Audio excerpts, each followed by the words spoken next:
주시리. 우리의 힘은 주를 기뻐하는 것. 기뻐 춤을 추며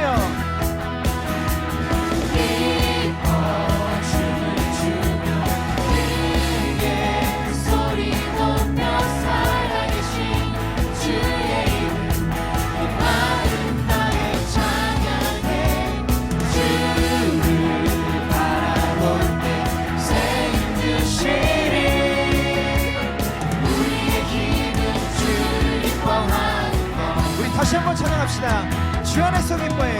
주 안에서 기뻐해. 주 안에서 기뻐해. 주님 주신 기쁨으로 기뻐하라. 주 안에서 기뻐해. 주 안에서 기뻐해. 주 안에서 기뻐해. 우리의 힘은 주를 기뻐하는 것.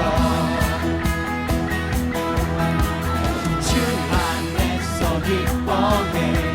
주 안에서 기뻐해.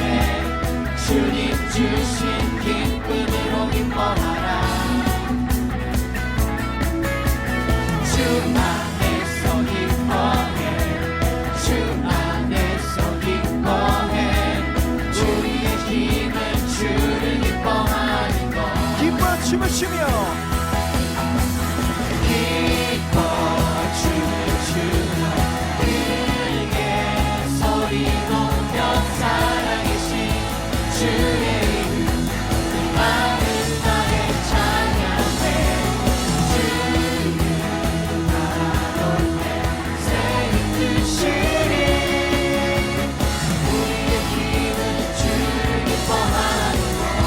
춤을 춥시다.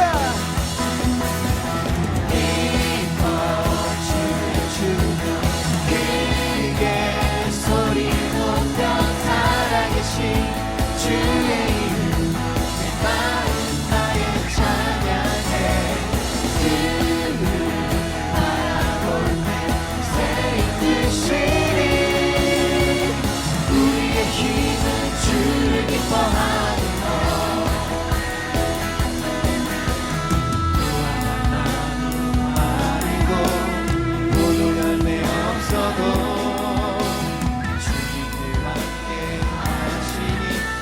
기뻐하고 즐거워하리로다. 기뻐 춤을 추며 크게 소리 높여 살아계신 주의 이름 내 마음 나의 찬양해. 주를 바라볼 때 새 힘드시리. 우리의 힘은 주를 기뻐하는 것. 기뻐 춤을 추며 기뻐 춤을 추며 크게 소리 높여 살아계신 주의 이름 내 마음 나의 찬양해. 주를 바라볼 때 새 힘드시리. 우리의 힘은 주를 기뻐하는 것. 우리 힘은 주를 기뻐하는 것. 우리의 힘은 주를 기뻐하는 것. 우리의 힘은 주를 기뻐하는 것. 우리의 힘은 주를 기뻐하는 것.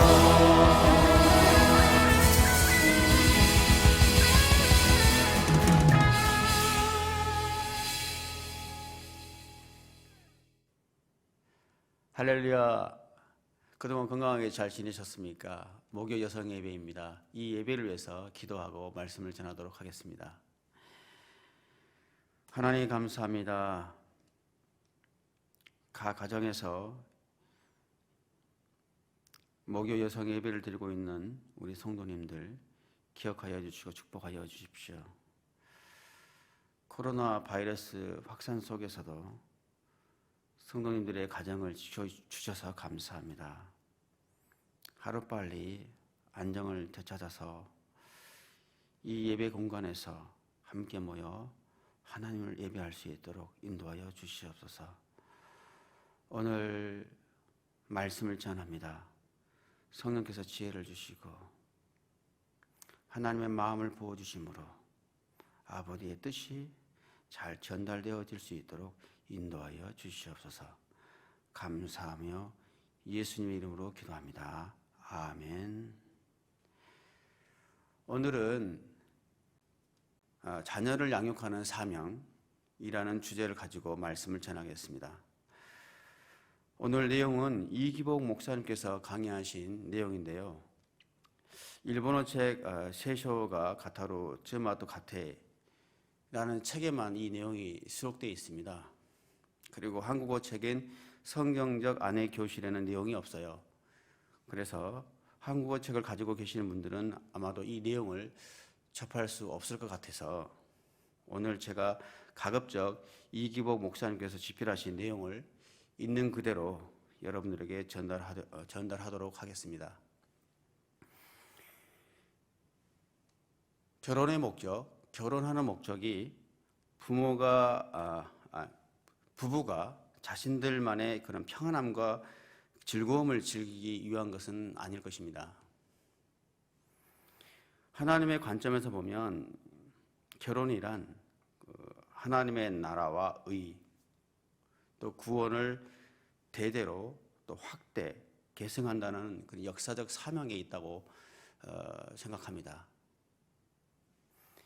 그래서 우리들의 그 자녀와 손자를 하나님의 자녀로 건강하게 양육하는 것이 결혼과 가정의 위대한 목적 중에 하나일 것입니다.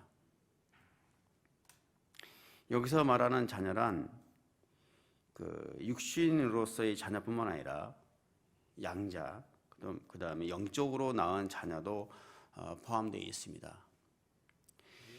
현실적으로 요즘 같은 각박한 세상에서 자녀를 낳는다는 것을 아이를 많이 낳는다는 것이 참 쉽지 않을 것입니다. 그러나 본래 하나님께서 원하시는 뜻과 마음은 시대가 바뀌어도 창세기 1장 28절의 말씀을 보면 생육하고 번성하여 땅에 충만하여라 라고 되어 있거든요. 즉 자녀를 많이 낳고 번성해서 땅에 가득하라 이렇게 말씀하셨습니다. 이 말씀처럼 이 땅에서 아이를 낳는 것, 번성하는 것을 하나님께서는 원하신다는 것입니다. 이것이 하나님의 뜻이면서 명령인 것이죠. 시편 말씀도 한번 보겠습니다. 시편 127편 3절에서 5절 말씀을 보면은 자식들은 여호와의 유산이요 모태의 열매는 그분께 받는 상이다. 젊을 때 낳은 아들들은 용사들의 손에 든 화살과 같다.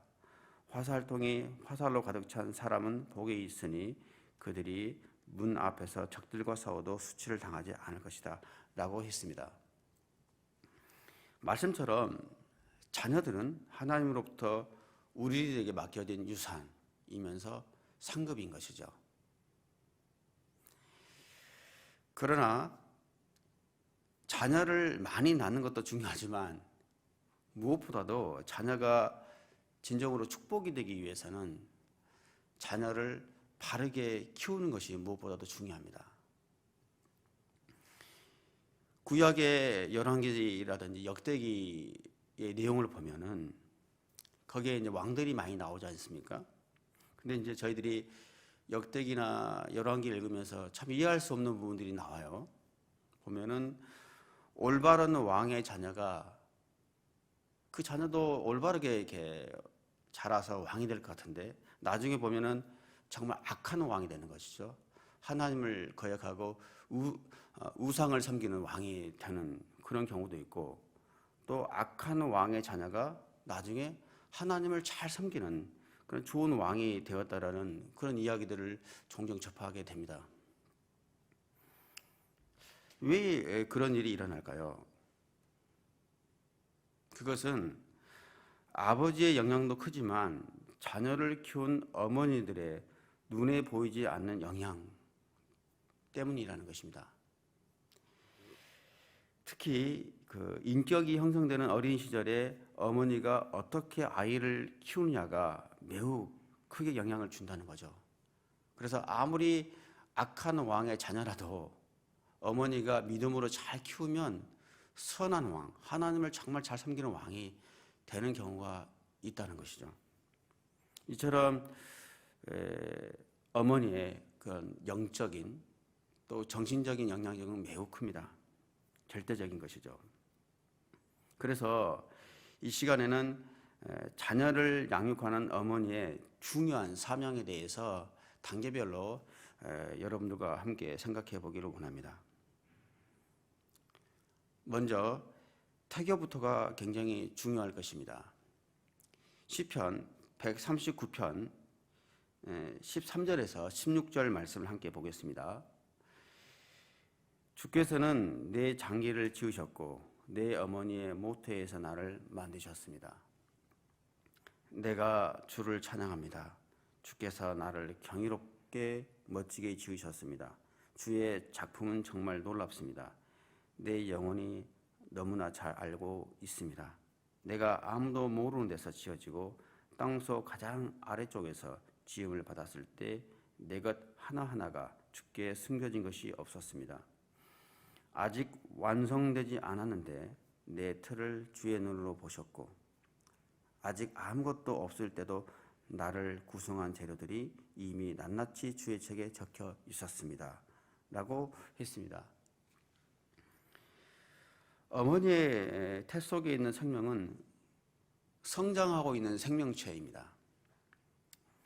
태아는 태초부터 정해진 하나님의 자녀이고 또 전에도 후에도 유일무이한 존재입니다. 그런 면에서 낙태는 죄입니다. 설령 장애가 있다고 해도 하나님 앞에 존귀한 존재인 것이죠. 또한 태아는 태 속에서 어머니의 정서로부터 민감하게 영향을 받기 때문에 어머니가 태아를 위해서라도 늘 마음의 평안을 유지하는 것이 굉장히 중요합니다. 그래서 저희들이 이제 태명을 짓지 않습니까? 뭐 송이, 몽이 이렇게 이름을 짓는다면 뭐 몽이야 환영해. 또 하나님께서 우리 몽이를 정말 사랑한단다. 이런 표현을 태 속에 있었을 때부터 해주는 게 중요하다는 거예요. 그래서 혹시 현재 임신 중에 있는 분이 계시다면 태아를 이렇게 사랑과 기도로 키우고 또 자녀의 출산을 준비하는 마음가짐을 갖는 게 굉장히 중요할 것입니다. 다음으로는 유아기가 중요합니다. 이사야 말씀을 잠시 보겠습니다. 이사야 49장 15절 말씀인데요. 읽겠습니다. 어머니가 자기의 젖먹이를 어떻게 잊겠느냐? 자기 태에서 낳은 아들을 어떻게 가엾게 여기지 않겠느냐? 혹시 그 어머니는 잊어버려도 나는 너를 잊지 않겠다. 라고 했습니다.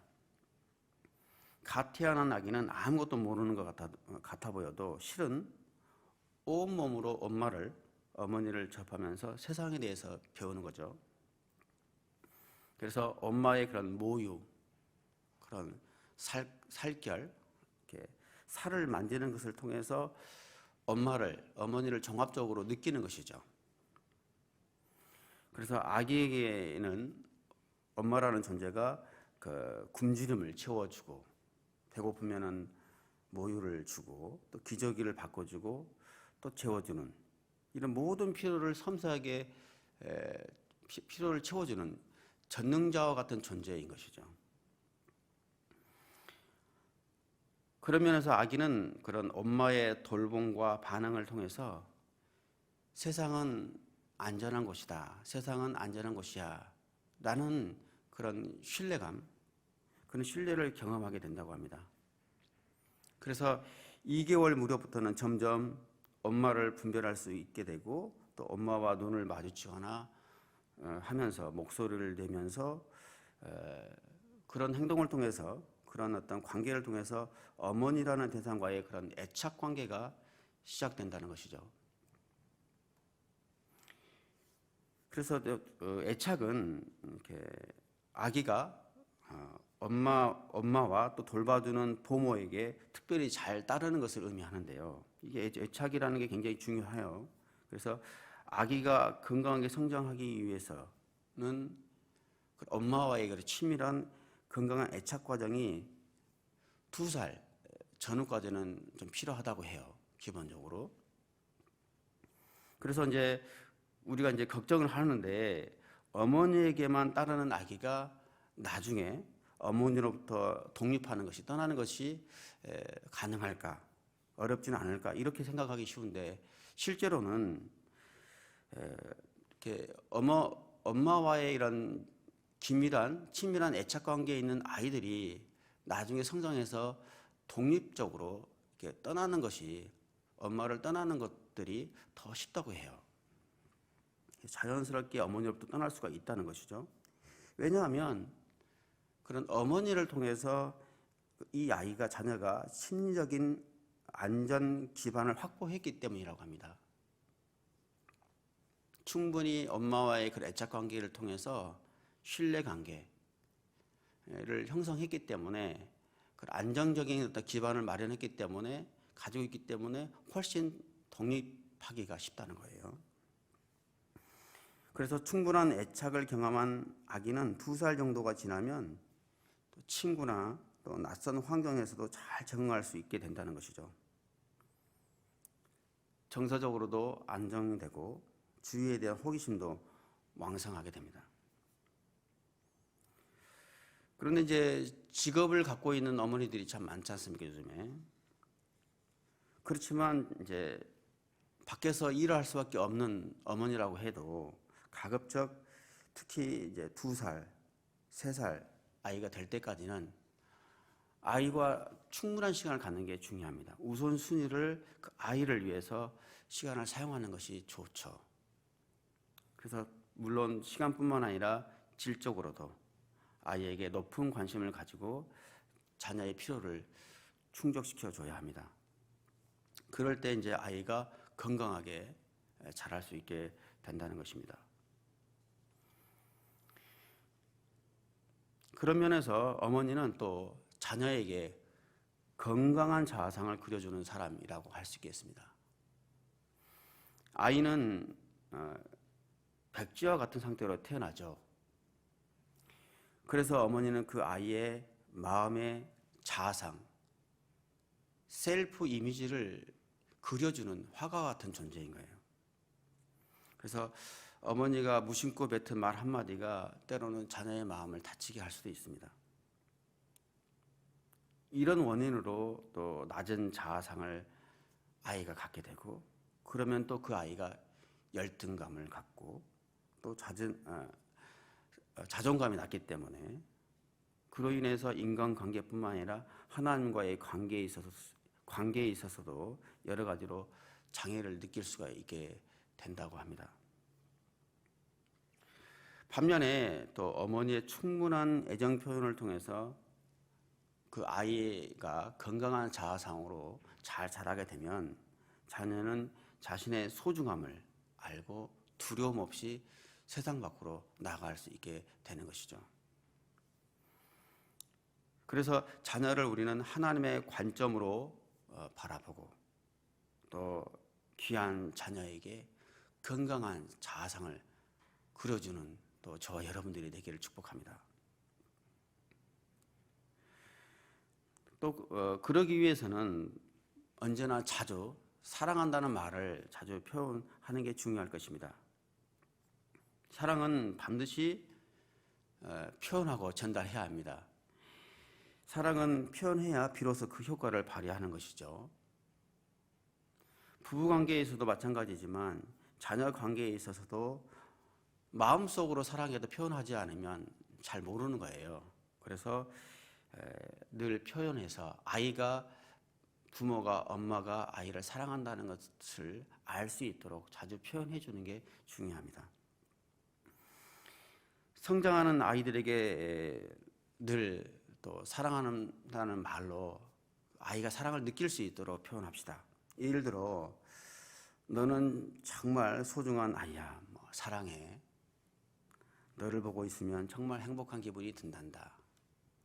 또 오늘 너무 피곤했는데 너를 보니 피로가 싹 날아가 버렸다. 이렇게 애정을 가지고 이렇게 사랑의 마음을 담아서 표현하는 것들이 중요합니다.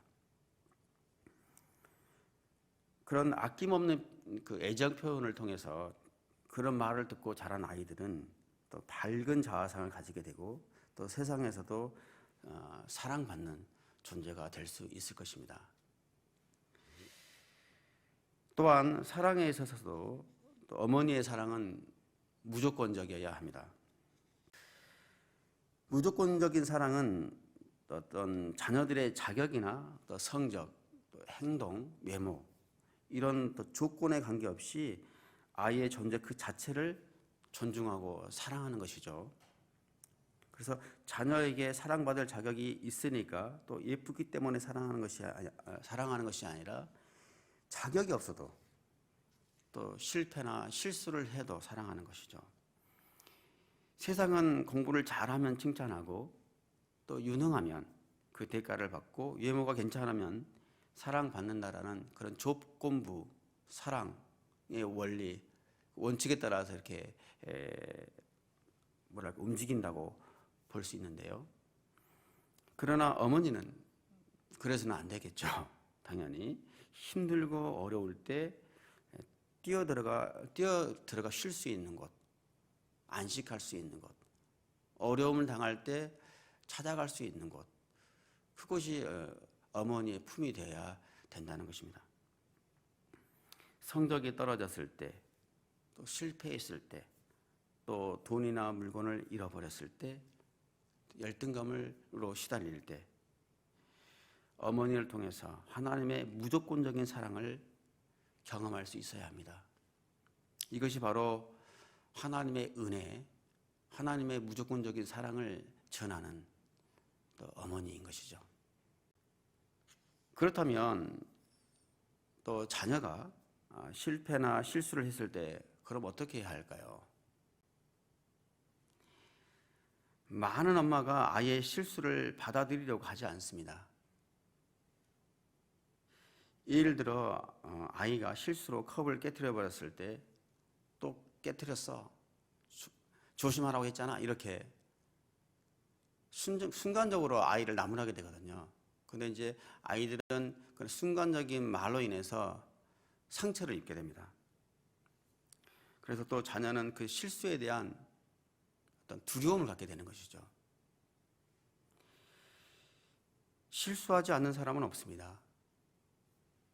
실수와 실패는 또 배울 수 있는 좋은 기회가 되기도 합니다. 실수를 두려워하면 발전이 없겠죠. 오히려 실수를 통해 발전과 성장이 있습니다.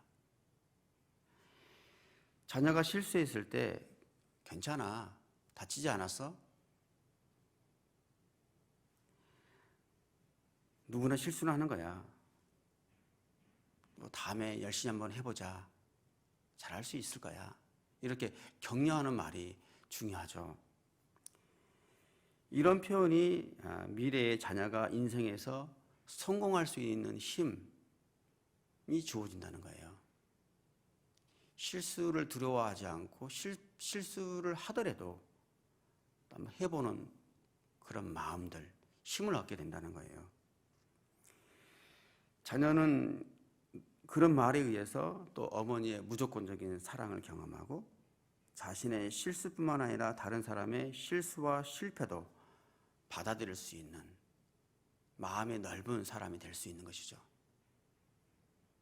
나의 실수에 대해서도 두려워하지 않고 시도해 볼 수 있는 용기, 그리고 다른 사람이 실패나 실수를 하더라도 그 실수를 받아들일 수 있는 너그러운 마음을 갖는 아이로 성장할 수 있을 것입니다. 그런 면에서 또 사랑의 표현은 매일매일 할수록 중요합니다. 좋을 것 같습니다. 어제뿐만 아니라 오늘도 자녀는 어머니의 사랑을 먹고 자랍니다. 자녀들이 어려도 본인 나름대로는 뭐랄까 생활 속에서 많은 어려움을 갖고 있습니다. 10대 자녀는 뭐 친구 관계나 성적 또 여러 가지로 많은 스트레스를 받고 있어요. 그때 어머니로부터 사랑해 라는 메시지가 휴대전화에 도착하게 되면 또 격려를 받겠죠. 때로는 그런 아이를 위한 사랑의 메시지를 종이에 써서 아이의 책상 위에 놓는 것도 좋을 것입니다. 열심히 하고 있어. 엄마가 너를 사랑하고 있다는 것을 잊지 말아라. 엄마는 항상 내 편이란다. 이런 표현들을 해주면 전달해주면 참 좋을 것 같습니다. 저도 이제 아이가 셋이 있는데 제일 큰 딸이 이제 고등학교 3학년이거든요. 그래서 많은 스트레스를 받고 있을 거라고 생각이 되어서 가끔 함께 자리에 앉거나 차를 타거나 할 때는 네 마음을 잘 알고 있다. 아빠도 참 힘들었는데 이렇게 해서 참 유익한 시간으로 또 보낼 수 있었다. 또 아빠는 이렇게 했는데 또 안 된 게 있었는데 또 이런 시도를 했더니 잘 되었다. 뭐 이런 저의 나름대로의 그런 실수라든지 실패라든지 이것들을 이렇게 쉐어를 해주고 또 정말 제가 잘 할 수 있었던 부분이 있었다면 그것도 좀 이야기해주면서 아이가 참고가 될 수 있도록 하고 또 아이가 결과를 떠나서 열심히 하고 있었다면 하고 있는 그 자체, 열심히 하고 있었다라는 그 자체만으로 칭찬을 해주려고 노력을 좀 하고 있습니다. 그러면 아이도 조금 뭐라 할까 용기를 얻는 그런 좀 마음들이 좀 느껴져요. 그래서 공감을 해주고 제 마음을 전달해주고 또 아이의 마음을 제가 이해하려고 노력을 합니다. 어쨌든 그런 사랑의 표현이 늘 중요할 것 같고 언제나 너를 믿고 있다. 나는 네가 자랑스럽다. 아빠가 엄마가 너를 정말 사랑한다. 알고 있지. 이런 어떤 서로의 그런 마음 전달이 중요할 것 같습니다. 그러나 또 한편으로 보면 마냥 사랑으로 덮어주는 것만이 또 능사는 아니겠죠. 어머니에게 또 권위가 있어야 합니다. 실제로 부모의 권위는 하나님을 대신해서 자녀를 양육하라고 하나님께서 주신 것이거든요. 최근에 이제 상황을 보면 자녀가 하라는 대로 하고 또 부모가 안 돼라고 말하는 어머니가 별로 없는 것 같아요. 이건 안 돼라고 말하고 있는 어머니들이 점점 이렇게 뭐랄까 복이 드물어지는 것 같아요. 아이의 요구대로 따라주는 경향이 있는데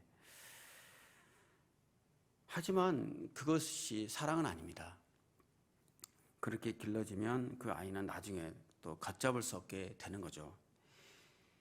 잠언 29장을 보면요 이렇게 말씀이 있습니다. 잠언 29장 15절 17절 말씀을 보겠습니다. 매와 꾸지람은 지혜를 주지만 제멋대로 하도록 내버려둔 아이는 그 어머니를 망신시킨다. 내 아들을 바로 잡아 주어라. 그러면 그가 너를 평안하게 하고 또 내 마음에 기쁨을 줄 것이다. 이 말씀을 여러분 기억하십시오. 믿음의 어머니는 하나님의 거룩함과 의로움과 진리로 하나님을 대신해서 자녀를 올바르게 인도해 가야 합니다. 자녀를 정말 사랑한다면 어머니의 권위를 가지고 훈계해야 되는 것이죠. 어머니의 말을 듣도록 가르쳐야 합니다. 오늘날의 사회를 볼 때 안타까운 것은 자녀가 선생님이나 부모의 권위를 존중하지 않는다는 거예요.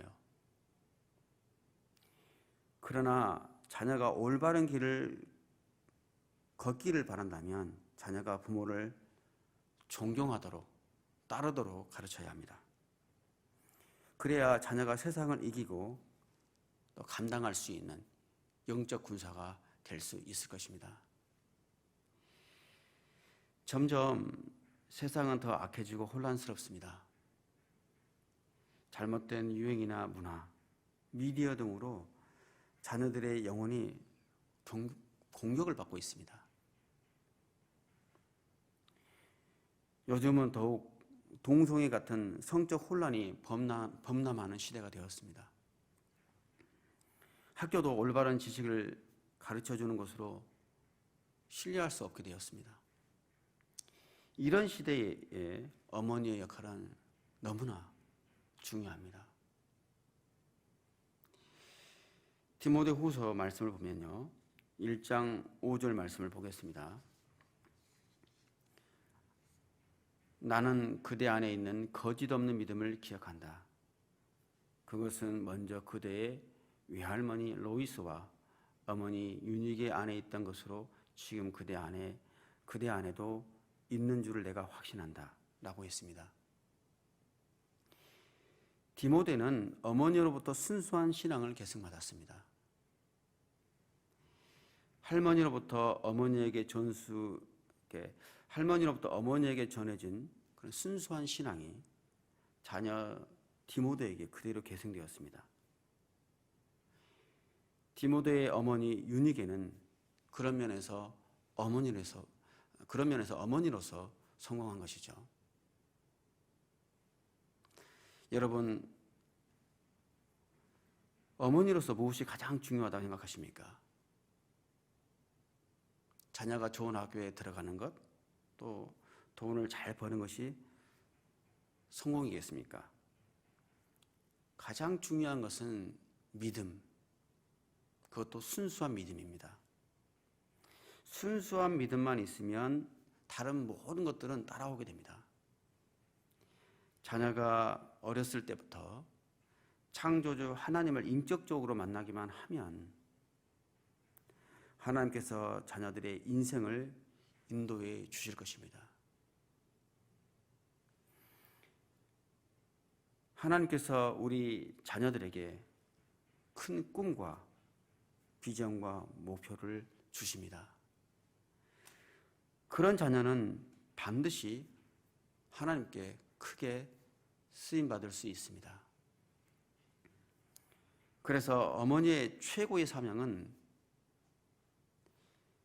자녀에게 믿음과 진리를 전수하는 것입니다. 그러기 위해서는 무엇보다도 우리 자신부터가 순수한 믿음을 가지고 살아가는 것이 중요합니다. 우리의 모습을 보고 자녀들이 자라기 때문입니다.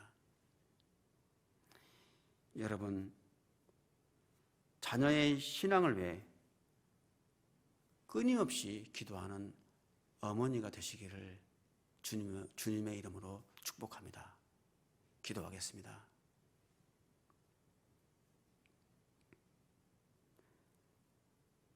하나님, 어머니의 사명을 가르쳐 주셔서 감사합니다.